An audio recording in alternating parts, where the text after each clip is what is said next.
Today's guest has been a friend for over 20 years, and in that time I've learned that he's lived a long and colorful life. So I knew that my personal maximum of 20 minutes for these episodes would be way too short, so let's get right to it. I'm Brian Johnson, and this is Nobody You Know.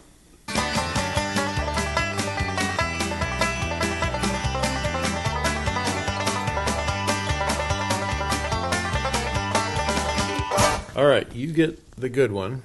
This one is proving to be... I'm getting a lot of hiss and sounds that I don't want, so I'm trying this out on my... You get to be my first guest. Okay. Wearing the fancy microphone. Hello and welcome to Nobody You Know. I'm Brian Johnson, and I'm sitting here today with George Honnell, a man I met way back in 2006, I think. We've been friends and acquaintances since then, and I decided to have him on today because he was a member of the Coast Guard, and I think we live in a day and age where we need to preserve as many of these stories of the men and women who served in our armed forces as possible. Tell me, first of all, now this may seem like a dumb question. Besides the obvious answer, what is the Coast Guard?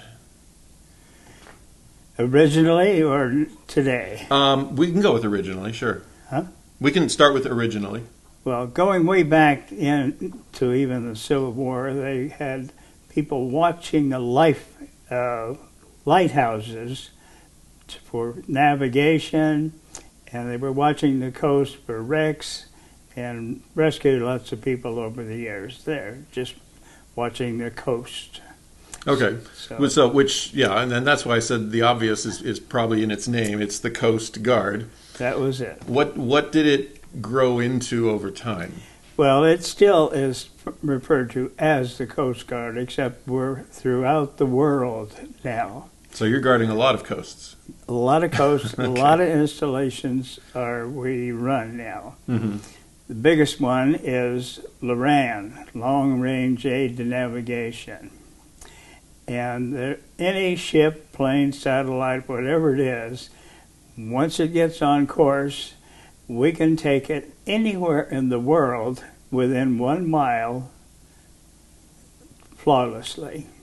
Nice, okay. So it's really a comfort to lots of travelers that we don't get lost out there. When did you join the Coast Guard? 1947. And that would have made you about 17 years old? On the button. Okay. He's a man, so there's no shame in talking about his age. You've reached 93? Yep. So you've seen quite a lot. I'm sure we could do way more than a 20-minute episode about your life experiences, but we will limit it to the Coast Guard today. Well, Coast Guard for me was interesting because most people figure the Coast Guard is 2 miles off Catalina or one of the neighboring islands. Well, I served all over the world, literally. So 1947, World War II was still going on. It was slowing down. Okay. But I was in Europe in 47, and which was an event because I got to go down on the Normandy beach and see where those 6,000 men were killed. And you weren't. What year was the invasion of Normandy? 45. 45. Okay. No, I wasn't in the invasion. I was at the tail end of it. I got lucky. I was on the other side of the world. I was in the Philippines for 14 months in the jungles.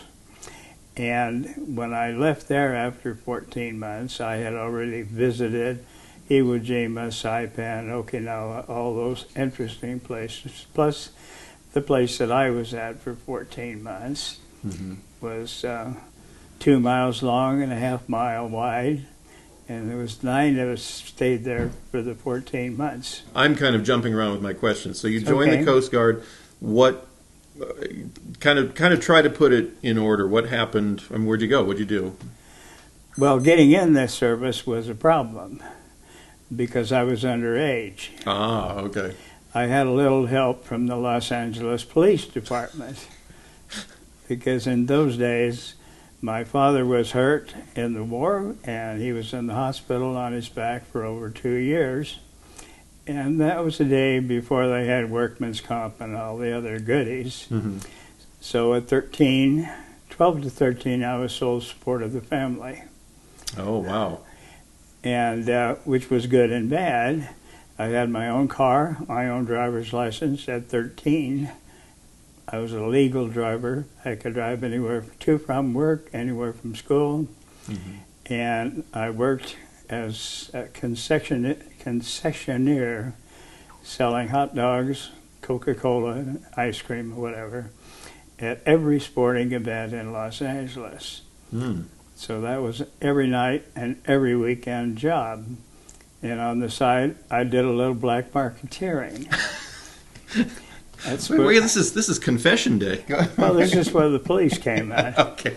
Because I would be walking across an open field at 11:30 at night, and they noticed me, and they finally stopped me one day and said, "George, why are you doing this?" And I told them, and they said, "You are getting in a little deeper than you should. You're running into people that you shouldn't run." I knew all the gamblers, I knew all the hookers, I knew all the people who were not supposed to be known to a child. But that's where the money was. Okay. Of course, it was fun. I met a lot of celebrities. Mm-hmm. I was on a first-name basis with many of them. And when I started off, George Raft, who nobody ever heard of, was my confidant, so to speak. And he would ask me a question twice a week. Dumb question. What day is it? Is it night? Okay. Yeah. And they'd flip me a 50-cent piece. That was his trademark. In all his movies, he would roll a 50-cent piece down his fingers. Okay. And so whenever he asked me a dumb question, he'd flip me a 50-cent piece, which was, relatively speaking, a lot of money in those days. That's where I started. So they said, "You should go in the service." And I said, "I can't. They won't let me." Said, "Go try." I said, "Okay." So I went down, started the Marines first. No. And the Navy, well, you're kidding.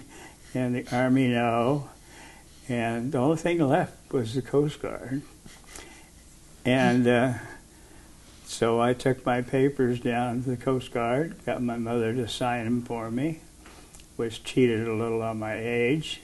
So you actually did lie to the Coast Guard. Yes. They didn't turn a blind eye. You just... Yeah. Okay. Yeah, they did it. You weren't the only one, from what I know of. Probably not. The need for young men during World War II. Yeah. And when I got in, they discovered I was colorblind, which is against all of the rules. But they said, "Well, we'll put you down in the hold of the ship where it's dark and dungy, and they won't even know about it." So I said, "Okay." So my first ship was a 327-foot cutter, and I went to Europe in it, and all through the Caribbean. And also, if you ever noticed in the garage, I have a picture of the Eagle, which is a 3-masted bark sailing ship. Okay. Mm-hmm. I sailed in that across the Atlantic, and that was a price of war from Germany. Okay, because by the 1940s, everything we were using in the war was combustion engine, right? Oh, yeah. Okay, so the bark was, you said it was a prize from Germany? Yeah. Okay. So that was kind of, I tell them I sailed the day of the wooden ships and the Iron Man. There you go. I get into discussions sometimes with Navy sailors, and they just figured we were shallow water sailors. That's what they called us. And educate them that we had more sea time and more duty than they did. Well, I know we were into the 1990s, I think, before people started making a point of adding the Coast Guard. That's right. When you have a patriotic display or something like that. So it took that group quite a while to get some standing. We had no public relations people. We had no budget for anything. So, well, tell me. Did our work. Sure. Tell me about what was your personal involvement in World War II? I Never claimed any, really. None. Well, you joined the Coast Guard. Yeah. In 47. Yeah. So I assume you weren't just sitting idly. Was I don't know how to phrase the question. What did you do from 47 to late 48? Well, it was late 50 because I stayed 10 years. Okay. I was on ships and did North Atlantic patrol, and that was right after the war. Okay. And my ship that I was on got credit for sinking a German submarine by ramming it and breaking it up and killing all on board. So that was kind of... Was your ship designed for that? No. Oh, okay. No, we had water up forward after that. Okay. We got hit an iceberg once off Greenland and Newfoundland, mm-hmm. and we had a whale braze under us once and put 5 feet of water in the forward compartments of the ship. So that was kind of fun. But as far as worrying about the world, no. No? Okay. So you were not, I guess, so it sounds like you weren't in any active fighting, any real physical danger during World War II. Well, were you ever? I mean, were you ever involved in a conflict somewhere? Yes, in the Philippines there was the Hucks, and the name was this long, but it was the Communist Party. Okay. And they would come over to our little tiny island and raid our fuel dump to get diesel and gasoline, and they only tried it once with us because they didn't get anywhere. Ooh. They didn't get anywhere. So there was always a little danger in that. Where we lived was dangerous. I was out on patrol one night, this little tiny island, but we still had to patrol it. And while I was doing that, I stepped on a log that moved.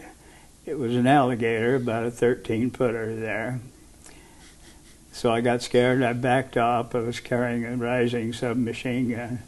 And so when I jumped off the varmint, I was I let him have it. Poor guy, he was just laying there. I know, but that's where it goes. So you say this island was about 2 miles long and half a mile wide. Yes. And you were patrolling it. It's all jungle. I hate to make it sound so flippant, but why? Oh, would it have been valuable to the enemy? Of course, we had fuel. Okay. We got food and fuel and ammunition and everything at least every other month. So you were a way station, a supply Yeah, but depot? Our main job was the electronics of the signals for the ships and planes. Okay. That was our main job. And even, I don't know if you ever heard of the Andrea Doria. I have heard that name in history class, but don't ask me to explain it. That was a ship that was going down in the North Atlantic, and we were part of the rescue committee there. Okay. And they said the Hucks were always after us because they wanted our weapons and they wanted our fuel oil and gas and diesel oil. Mm-hmm. We had to have that stuff to run our generators to push the electricity to make the Loran work. Okay.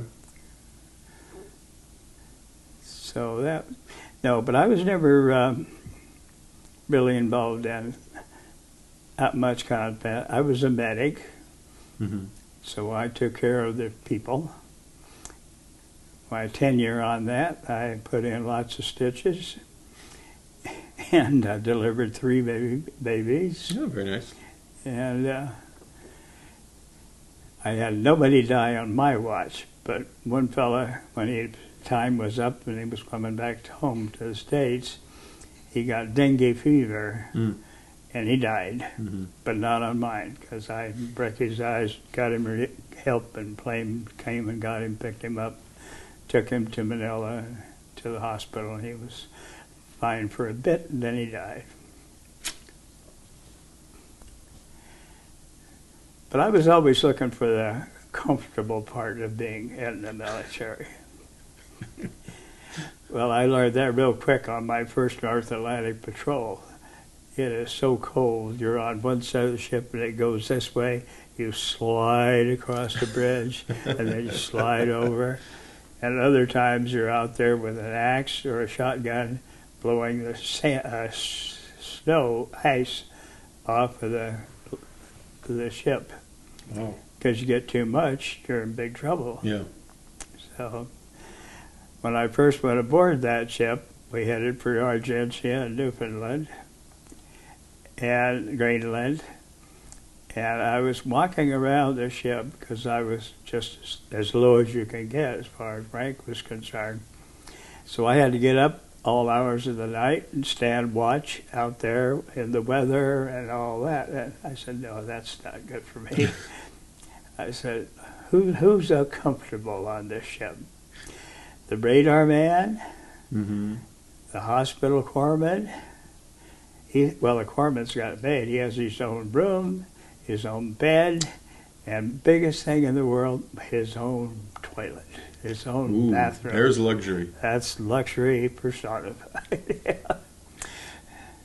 Well, that may be actually leading to where I was going, because you didn't mention any medical experience before that. So did the Coast Guard actually give you all your medical training? Yes, I was on that. When I got back on that first ice-cold trip, I looked around the ship and I said, who's comfortable in this circumstance? Right. Everybody else has to stand to watch, mm-hmm. but not the corpsman. He has his own little world. Everybody treats him well. He eats better than anybody else because they never know if somebody's going to need him. Yeah. And so that's what I thought I'd try to do. So I put in for it, and somehow or other I got okay, and I was qualified to go to school. So I went to school for 16 weeks. And we have a book in those days. I think they still have. It's called the Burke Manual. Okay. And whatever it is, you get the book out, you look up the symptoms, and you work on it, and say, that's what he's got, or that's what the problem is. And then you go from there. All right. I don't know. As much as I appreciate you, that doesn't inspire me with confidence to get injured. Well, they're better than me now. They're much better now. Well, good. Well, it seems almost criminal, but that is about 20 minutes. Oh, I don't doubt it. What? I don't doubt I'm sure you could go on, and it would be wonderful. We will go ahead and wrap up for today, though. Okay. And so I will say thanks to all of you for watching this week's episode of Nobody You Know. If you enjoyed it, go ahead and click the like button and the subscribe button on the channel and the little bell that gives you a notification every time I upload a new episode, which is 6 p.m. every Tuesday Pacific Standard Time. I've been talking today with George Hanel, a member of the Coast Guard all the way back starting in 1947. He's celebrating 93 years of life, and we hope for many, many more, right? I'm sticking around to get even. As long as he can. All right. Well, I'm Brian Johnson. This is Nobody You Know, only now you do.